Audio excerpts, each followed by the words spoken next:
Bismillahirrahmanirrahim. Assalamualaikum warahmatullahi wabarakatuh.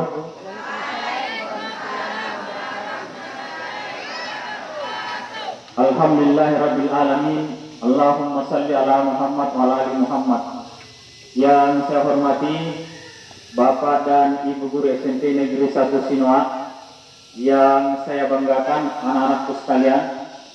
Syukur alhamdulillah kita panjatkan kehadirat Allah Subhanahu wa taala karena pada hari ini kita dapat melaksanakan kegiatan upacara dalam rangka Hari Sumpah Pemuda yang ke-94.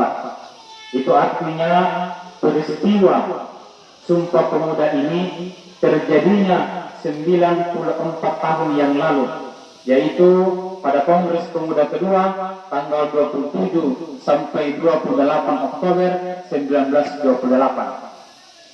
Kalau sudah berlangsung 94 tahun, kenapa mesti setiap tahun kita harus peringati?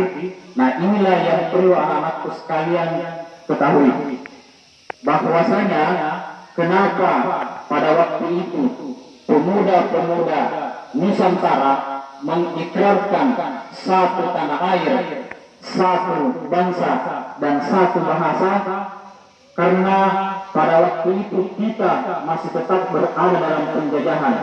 Sebagaimana yang anak-anakku sekalian ketahui, bahwasanya kita dijajah oleh Belanda kurang lebih 350 tahun dan oleh Jepang 3,5 tahun.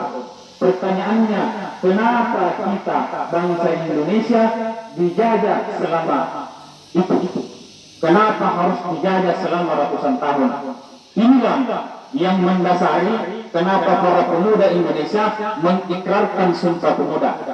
Karena pada waktu itu perjuangan Nusantara hanya bersifat kedaerahan. Di Sulawesi berjuang sendiri, di Sumatera berjuang sendiri, di Jawa berjuang sendiri. Sehingga perlawanan masyarakat yang bersifat kedaerahan itu gampang dipatahkan oleh Belanda. Itu tidak ada bedanya ketika kita belajar dari Sapulidi. Itu Sapulidi ketika dia berdiri sendiri dalam bentuk lidi, maka itu gampang dipatahkan. Tetapi ketika dia sudah bersatu dalam bentuk sapu lidi, itu akan susah untuk dipatahkan. Itulah kenapa para pemuda mengikrarkan agar perjuangan di Indonesia itu harus bersatu, harus bergerak secara bersatu. Nah, bagaimana, apa pelajaran yang harus diambil oleh anak-anakku sekalian? Coba anak-anakku sekalian saksikan. Sekarang kita berpakaian beraneka macam, warna dan bentuk. Itu menunjukkan bahwasanya dimanapun perbedaan itu pasti ada. Di mana-mana ketidaksamaan itu pasti ada. Bahkan di materi IPS itu kelas 8 ada materi pluralisme di Indonesia. Ada perbedaan agama, ada perbedaan adat, ada perbedaan suku. Bagaimana menyikapi perbedaan itu? Ya, kita harus menyikapi dengan cara tetap mengedepankan persatuan dalam perbedaan.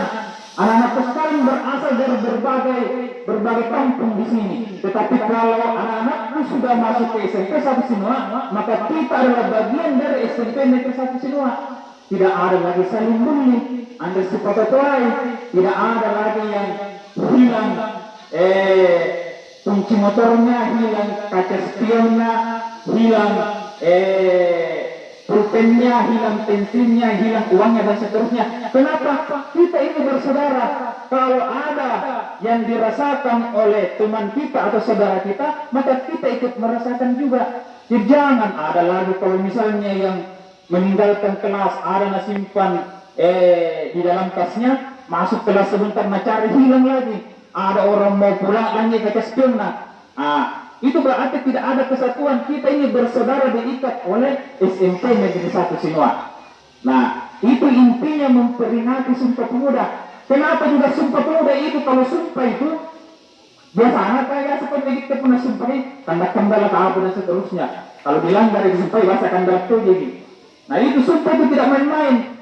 Kalau pemuda sudah bersumpah satu tanah air, satu bangsa, satu bahasa, artinya segala hal yang kita mau lakukan, kita lihat kepentingan orang banyak, kita lihat kepentingan persatuan.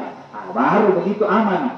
Nah, tema pada peringatan Sumpah Pemuda yang ke-94 ini, kalau tidak salah, bersama bangun bangsa. Bersama bangun bangsa. Bangsa kita besar, tidak bisa dibangun